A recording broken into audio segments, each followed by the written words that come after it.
va commencer par une nouvelle question. C'est Hanouka. J'ai mis en Israël, on a l'habitude, on ne met pas la Hanouka à la fenêtre, on met la Hanouka à l'entrée de l'immeuble ou à l'entrée de chez soi.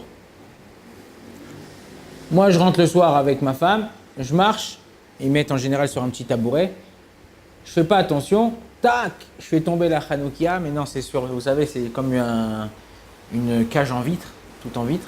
Je fais tomber la cage en vitre, elle explose, l'huile, elle se renverse, et moi, je tombe, je glisse, et je me salis tout mon costume.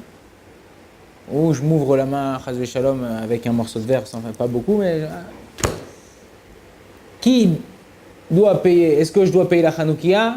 Est-ce que lui, mon costume qui s'est sali, il doit me payer le pressing? Si moi je me suis fait mal, il doit me payer le fait de m'emmener maintenant à l'hôpital ou à un truc, ou non? Qui c'est qui doit payer? Ou c'est moi qui ai Acharaï, c'est moi qui est responsable? Qu'est-ce que tu dis, Ezra? Je te demande, qu'est-ce que tu penses que c'est quoi l'Acha? Tu es dans la rue sans faire exprès, tu es en train de marcher, tu rentres d'un mariage d'un copain, et c'est Hanouka. Bon, tu sais qu'il y a des Hanouka là, mais tu n'as pas fait attention. Et tu es passé et tu t'es pris le pied sur un tabouret, tac, tu as tout fait tomber. Tu dois lui payer la Hanouka ou pas? Ouais. En tout cas, lui, je pense pas qu'il doit payer le costume ou le truc.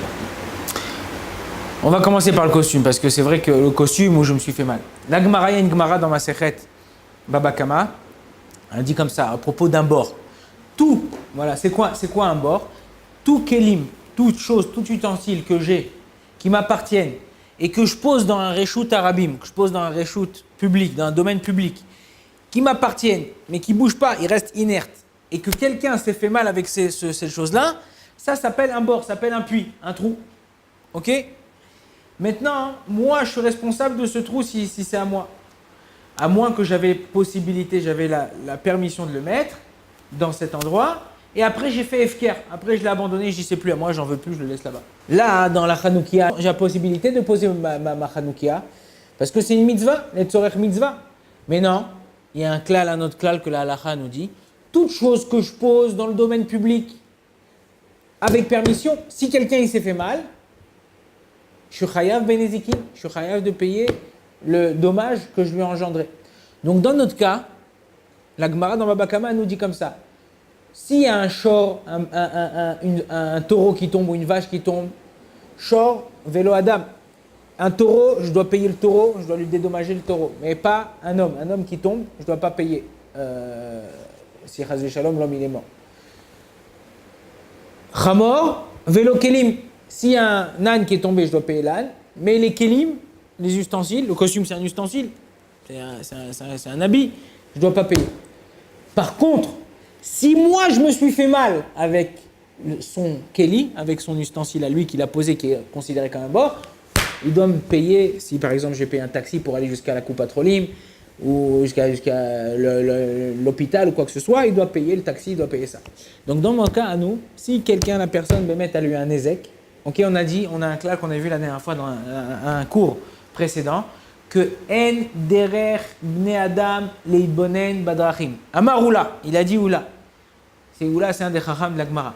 Les gens, ils n'ont pas l'habitude de regarder par où ils vont. C'est-à-dire quoi, quand je marche, je ne regarde pas par terre. Je ne suis pas en train de chercher, je ne fais pas le GPS ou je ne cherche pas à regarder ce qu'il y a par terre. Je marche, je regarde en face de moi en général. Là, en général, la Hanouka, là, elle est posée entre 3 tfachim et 10 tfachim.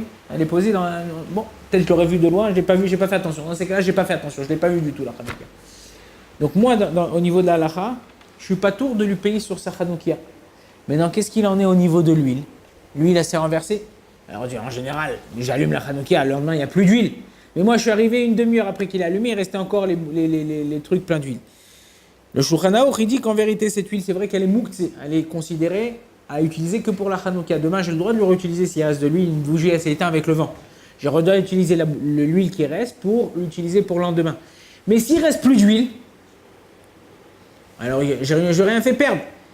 Premier jour, deuxième jour, troisième jour, quatrième jour, jusqu'à le septième jour, comme il y a 8 jours de Hanouka, je peux réutiliser l'huile du lendemain. Donc là, je lui ai fait perdre de l'huile. S'il y avait encore de l'huile, je dois lui payer kiviachol cette huile-là.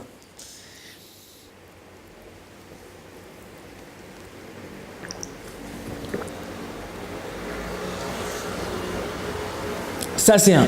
Au niveau de l'huile. Au niveau de la Hanoukia, étant donné que je ne suis pas obligé de faire attention, je ne suis pas obligé. Par contre, si j'ai vu qu'il y avait une Hanoukia, mais des fois, tu vois qu'il y a quelque chose, t'es passé, il y avait un verre. T'as vu, tu l'as vu le verre, il était là. Mais je sais pas, tu parles avec quelqu'un, tu sais, des fois on parle avec les mains, et j'ai fait comme ça. Là, je suis chayav. J'ai vu qu'il y avait le verre, je suis chayav. Dans le cas où j'ai vu qu'il y avait la Hanoukia et je l'ai fait tomber, je suis chayav. Au niveau des kelim, je suis pas tout. Maintenant,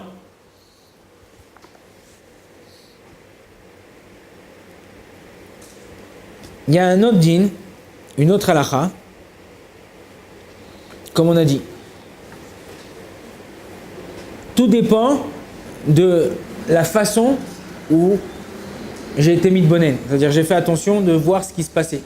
Comme on a dit, la Gemara, on répète, tout le temps, ça c'est un klal au niveau de la halakha. Un homme, en général, quand il marche dans la rue, il ne fait pas attention, il marche. Il marche, il regarde devant lui, il ne fait pas attention, il marche.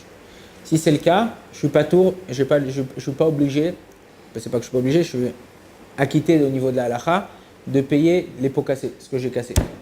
Lui, s'il y a de l'huile qui a éclaboussé sur mon costume, il est pas tour, il est acquitté aussi de payer l'huile qui est tombée sur mon costume. Pourquoi? Pas parce que il n'aurait pas dû mettre sa Hanoukia ou il avait le droit de mettre sa Hanoukia. Non. Pourquoi?